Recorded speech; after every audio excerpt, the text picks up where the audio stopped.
Minutes to let everybody have an opportunity to come in. And if you wouldn't mind, please turn your phones off or down the ringing so that we can get through the program this morning. Good morning. Good morning. I'm Julie Pallas. I'm the director of the Women's Commission here in West Virginia. And I'm hosting this event, we are, today along with the Governor's Herbert Henderson Office of Minority Affairs. I want to thank you all for attending today, and I would like to also thank the members of the Women's Commission and student ambassadors who are here with us, as well as the staff of the Herbert Henderson Office. If you all will just raise your hands and let people know that you're here, stand up.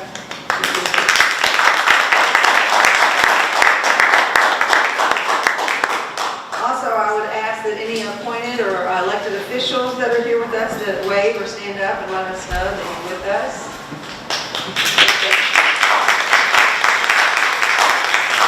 And I'd also like a warm round of applause for all the state employees and social services organizations that are here with us.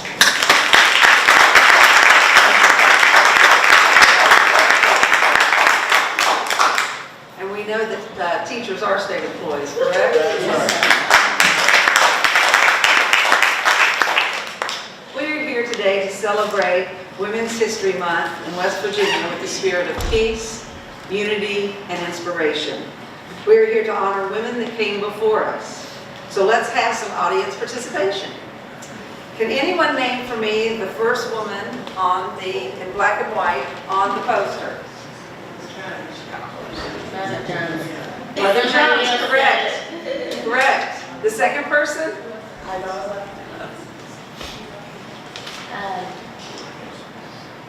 She's the Hidden Figures? No, she's coming.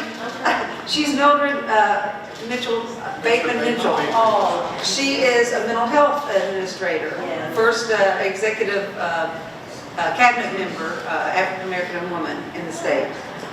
Third person? Pulitzer Prize author, Pearl S. Buck. Yes. We're having a good lesson here today. Okay, the fourth?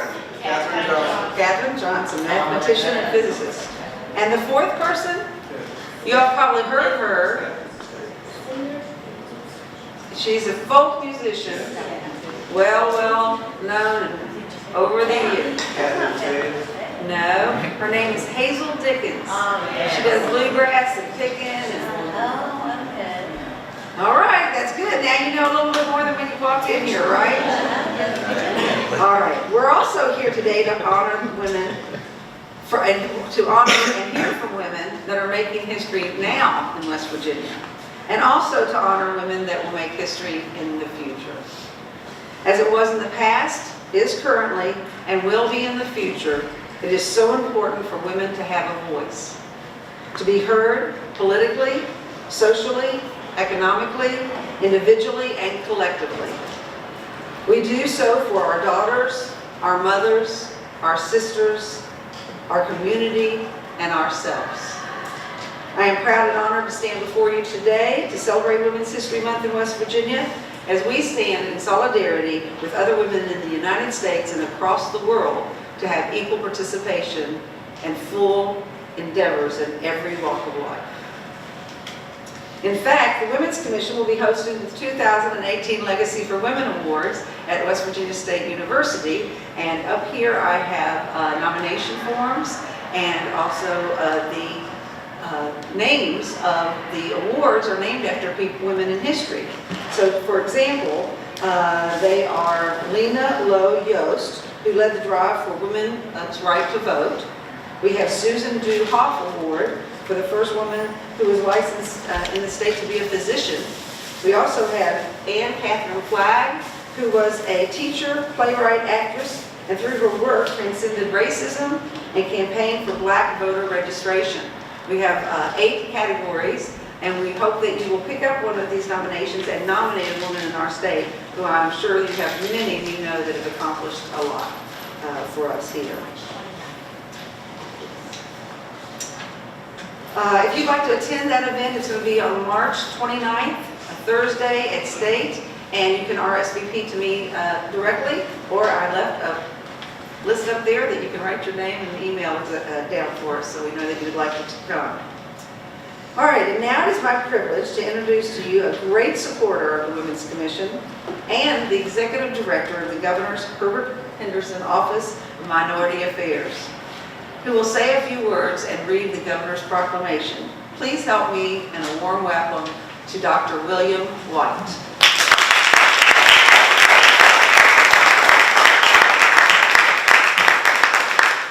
Good morning. Good morning. What a beautiful sight. What a beautiful day. Thank you, Julie, for sponsoring the Women's Month in History kickoff. And thanks for filling in for the First Lady today this morning. We're really happy that you're here. And I'm glad to see my good friend, Secretary Manchin, who is also here today. And I saw Secretary Sandy back there. He is, Secretary Sandy back there as well. So I'm glad to see that the Secretary is participating in this. The Office of Minority Affairs, or HOMA, which is what we're referred to, which was established in 2012, is committed to advancing equality for all minorities across West Virginia and developing innovative ways to address issues affecting minorities through integrity, leadership, and collaboration. And this is one of our biggest collaborations. Julie is a great partner with the Women's Commission, so I want to thank you for being that great partner. As you know, in West Virginia, women are considered the minority in the workforce, the largest minority in the workforce, due to the low number of women in leadership roles that are now dominated by men. HOMA wants to diminish the glass ceiling and let girls and young women know that the sky is the limit. And Gail, you've been a great role model for that, so thank you for doing that.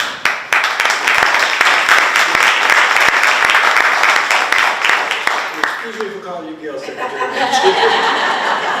We're buddies, so sometimes I forget what role I'm in. She has provided footprints, and we call them footprints on the moon, Gail, so that's a great honor, so thank you again. We celebrate women and we recognize the extraordinary achievements of all women in America. As a country and a government, we have made significant progress to ensure the empowerment of women to achieve gender equality. Significant measures introduced since 1994 to promote gender equality have drastically improved the position and condition of women in our country, and hopefully we'll see more improvement in our state. We have, to a large extent, succeeded in empowering women to take their rightful place in society, and that is heartening. However, as we celebrate Women's History Month this March, we do so in recognition that we must do more to ensure that women are firmly entrenched in every area of our society. HOMA is committed to the ongoing support of minorities and women to ensure we continue to improve the plight of women everywhere. Let's not just celebrate women in March, let's celebrate them every day of the year. As we see them.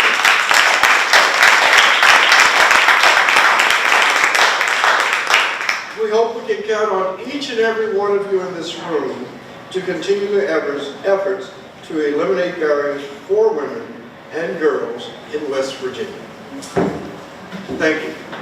And now I'd like to read a proclamation from our great governor, the governor of West Virginia, Governor Jim Justice. Whereas women of every race, class, and ethnicity has made historic contributions to the growth and strength of the state of West Virginia. And whereas women have a powerful role in every area of life, economic, cultural, and social, constituting a significant portion of West Virginia's labor force, working both inside and outside the home. And whereas women have played a unique role throughout the history of our state by providing the majority of the volunteer efforts that have been important to establishing early charitable, philanthropic, and cultural institutions, and whereas women have served as early leaders in the forefront of major progressive social change movements such as securing their own rights for equal opportunity, the abolition movement, the emancipation movement, the industrial labor movement, the civil rights movement, and countless other movements. And whereas millions of courageous women have succeeded as entrepreneurs in the workplace, and while remaining the strength and support of our families, communities, state, and our country. And whereas Women's History Month provides an opportunity to recognize and acknowledge the remarkable women who have overcome enormous barriers, paving the way for women of today and to carry forward their legacy of proud achievement as they participate, lead, and shape every aspect of American life. Now, therefore, be it resolved that I, Jim Justice, Governor of the great state of West Virginia, do proclaim March 2018 as Women's History Month in the Mountain State of West Virginia, and encourage all citizens to honor the generations of women who have labored tirelessly, nurtured our children, families, and the elderly, developed businesses, served in charitable organizations and public offices, and contributed to our societies as doctors, scientists, teachers, factory workers, military personnel, secretaries, athletes, and mothers. In witness whereof, I have hereunto set my hand and caused the great seal of West Virginia to be affixed. Done at the capital city of Charleston, West Virginia. This is the 13th day of February in the year of our Lord, 2018, and in the 155th year of the state. Signed by Jim Justice, Governor, and Mac Warner, Secretary of State. Thank you very much.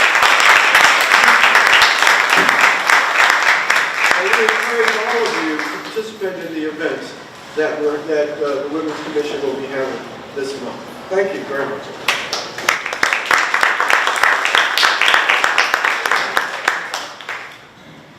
Thank you, and thank you for those words of from Governor Justice. We appreciate that very much. And now it is my pleasure to introduce to you a person who may not look like the First Lady. However, she was the First Lady's college roommate for 2 years. She also was the First Lady's maid of honor at her wedding. She also is currently the director of the Governor's Mansion and happens to be the executive assistant to the First Lady, Kathy Justice. Please give a warm welcome to Assistant Extraordinaire Director, Vicki Shannon.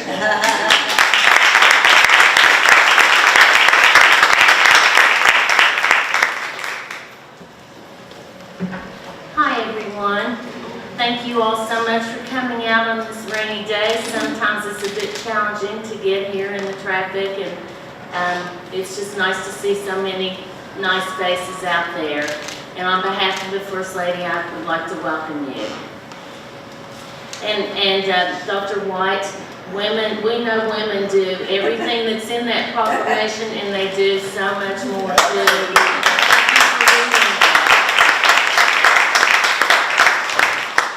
I'm very honored to join you today, and I'd like to pass along sincere thanks to Julie Pallas, the Interim Executive Director of the West Virginia Women's Commission, and Dr. White, Director of the Herbert Henderson Office of Minority Affairs. Thank you both for everything you did to plan today's event. It's really a joy to see so many people, especially women and girls, gathered here today to kick off Women's History Month. We've come together to celebrate all the achievements of women and girls of all ages and from all walks of life, from all over the world, but especially from here in West Virginia. This is the time of the year when we come together, we make ourselves accountable, and we call on all of those around us to help us forge a better world. Not just for women, but for everyone. We want to do this so that we may create a more inclusive, gender-equal world for generations to come. And speaking of generations to come, we must remember that we play a role in making the future better for other women and young girls. It's incredibly important for us as women and girls and citizens of the Mountain State to come together to create a strong community. And we can do that. We want to mentor and learn from one another. Women are powerful beings.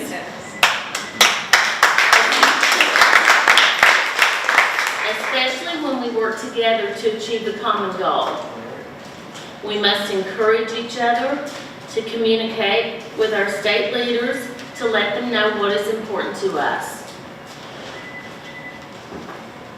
You're never too young or too old to share your opinion and why you believe what you believe. Together, we can transform the attitudes, understanding, and recognition of women throughout West Virginia and across the United States. Although we may sometimes feel like we haven't accomplished much, we really have. Yes. As women, we've come so far and we're so blessed to live in this time and this place. We have a lot more rights and privileges than many women in other countries have. And we have a lot more than past generations of West Virginia women have had. We should be thankful to the countless ladies in our lives, our mothers, our aunts, our sisters, our daughters, and in the generations before us who have enabled us and who have held us up and supported us to be where we are today, including the women that Julie mentioned earlier, and our very own co-workers. Let's not forget about the people that you see every day, 8 hours a day. Who become your friends. These women have made and continue to make West Virginia shine. Let us remember that these women today and every day. Let us remember these women today and every day and honor them in all our words and actions this month and all year long. Thank you again to the West Virginia Women's Commission and the Herbert Henderson Office of Minority Affairs for hosting this event. Thank you all for allowing me to share part of the morning with you, and have a wonderful rest of your day.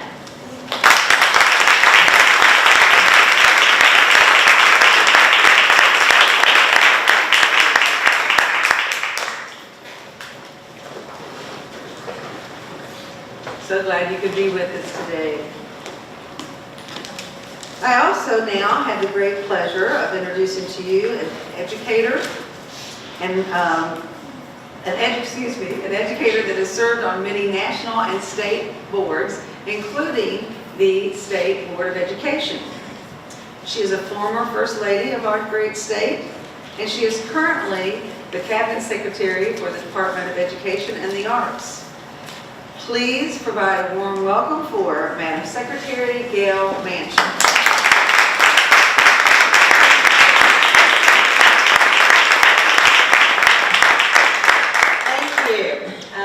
Good morning. I love that. Thank you, Julie.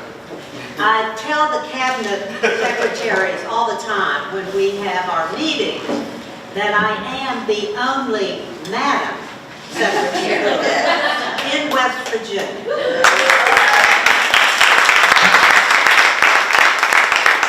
And I think that sounds so much better than Mr. Secretary. Madam Secretary has a ring. It is such an honor and a pleasure to be here today. We've had a lot of gloomy, rainy weather, and I keep repeating John F. Kennedy, who said, West Virginia may not always shine, but its people do. So this is a great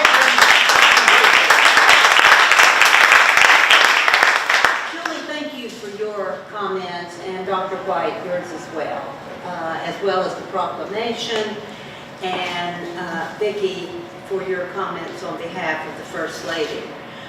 Everything that you have heard here this morning is so relevant to those of us that are in the room today.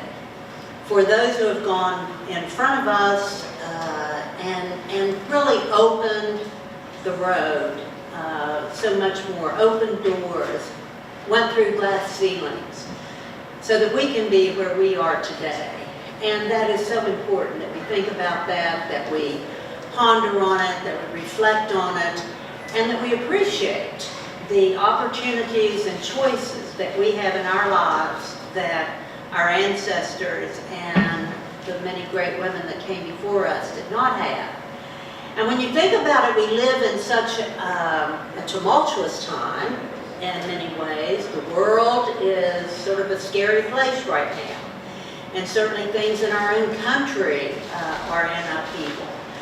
But when you think about through the generations and the centuries about where we've been and where we've come, getting our right to vote, and women in other countries being even recognized in their country, the hashtag #MeToo. You know, we are in a special time.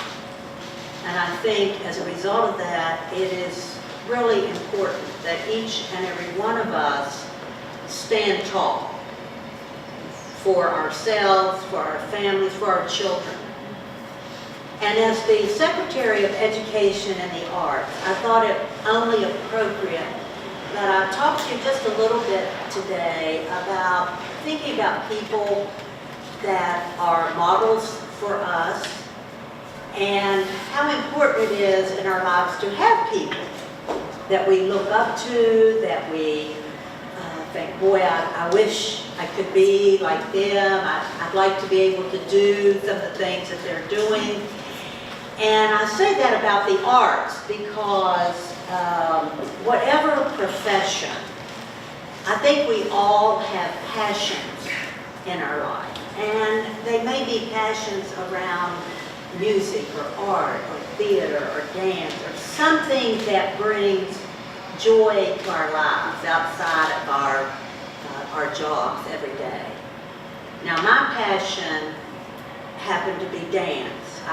Throughout my life, have always loved dancing of all kinds, and of course, as a much younger individual, you know, I thought, well, maybe I could be a rockette,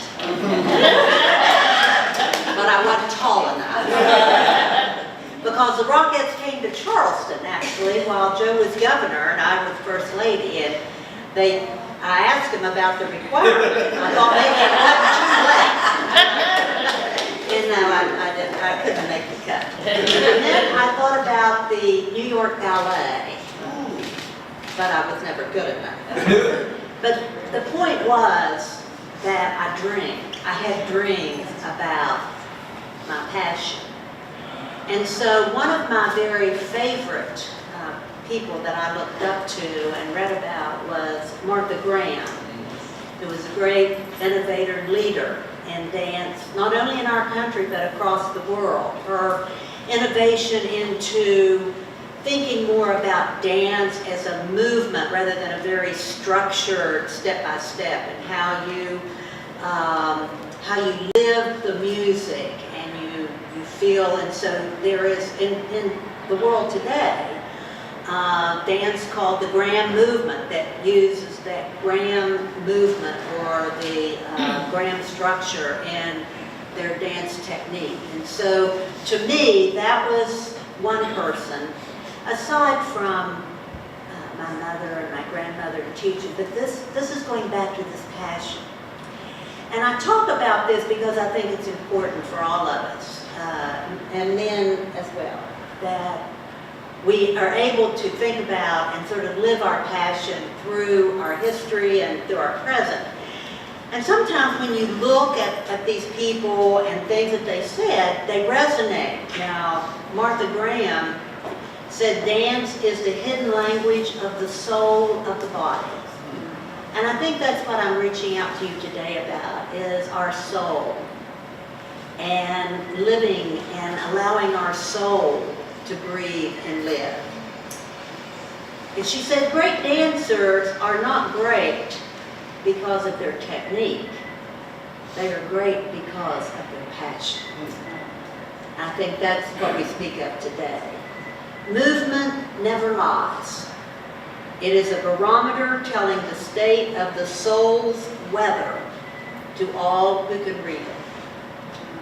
Now look around the room, and I think there are people in here that whether it's music or theater or literature or dance, whatever it is, that in our soul is that passion. Don't ever let that die. And the other thing I would want to mention today is that we all have had people that we have looked up to and respected and honored and admired. And that's good. But I want you to always remember that while you have been looking up to someone in front of you, there are people that are looking up to you behind you.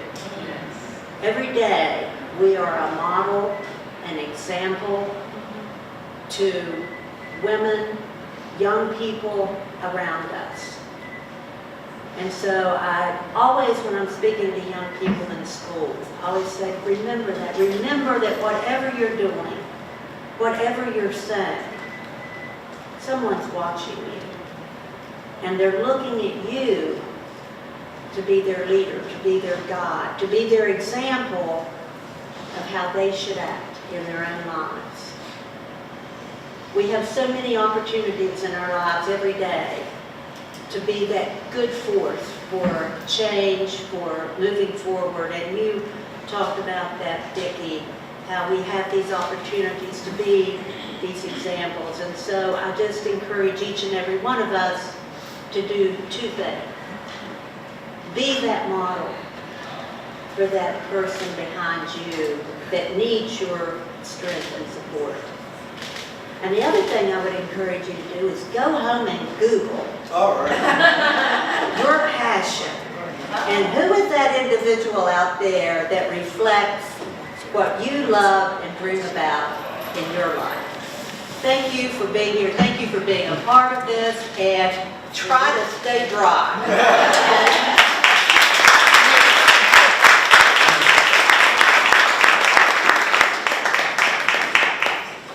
Thank you. Love those words. All right, now it is my great pleasure to introduce to you an accomplished spoken word artist who enjoys performing throughout the state and at various venues. The content of her piece today will come as no surprise. Enough Women. Please welcome Teresa Galloway.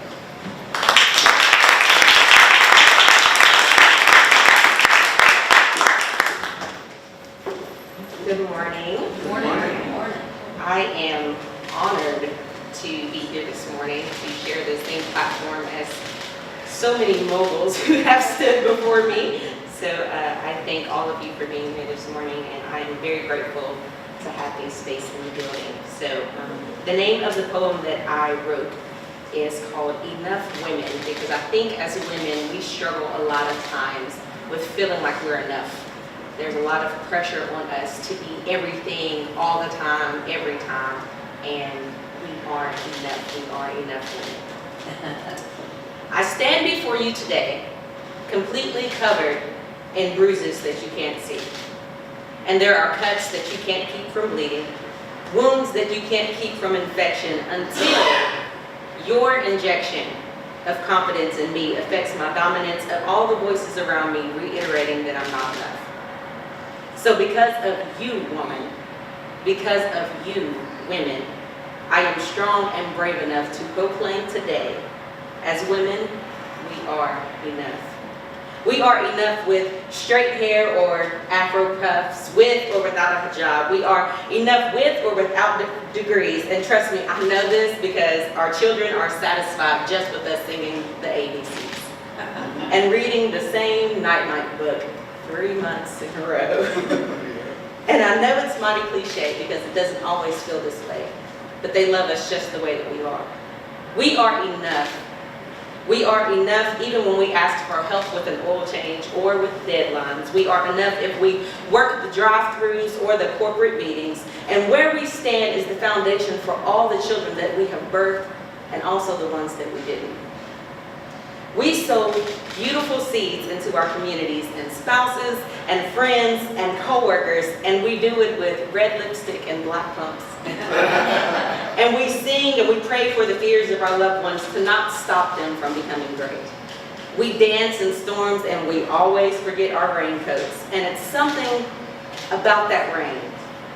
It's something about that torrential rain that is painful to others, but we love it. To us, it exfoliates our dreams and our visions. It nurtures our ambitions.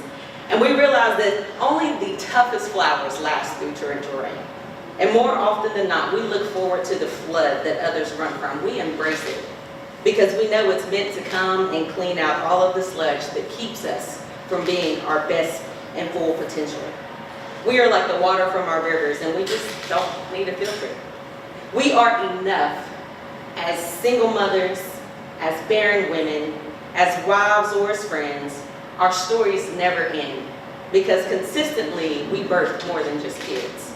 We birth knowledge and wisdom for our youth. We birth professionalism in our careers as engineers and vets and business owners and bank tellers and mechanics and therapists and preachers and teachers. Amen. Every day, because of us, the world has more added than that which has been taken. There is no mistaking. We are enough. All right.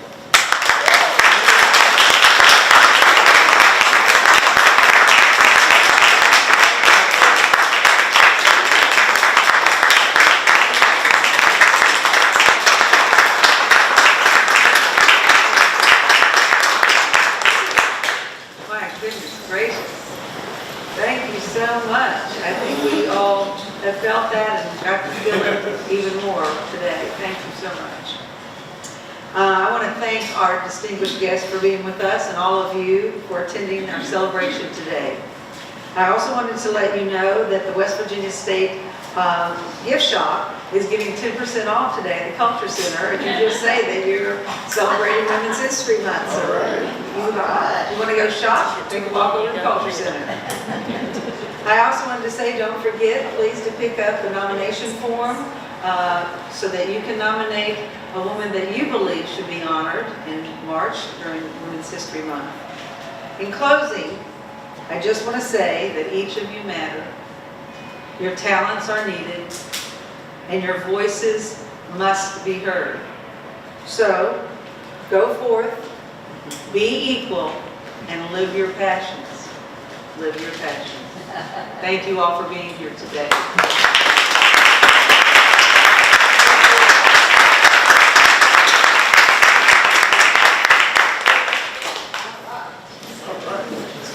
You'd like pictures with the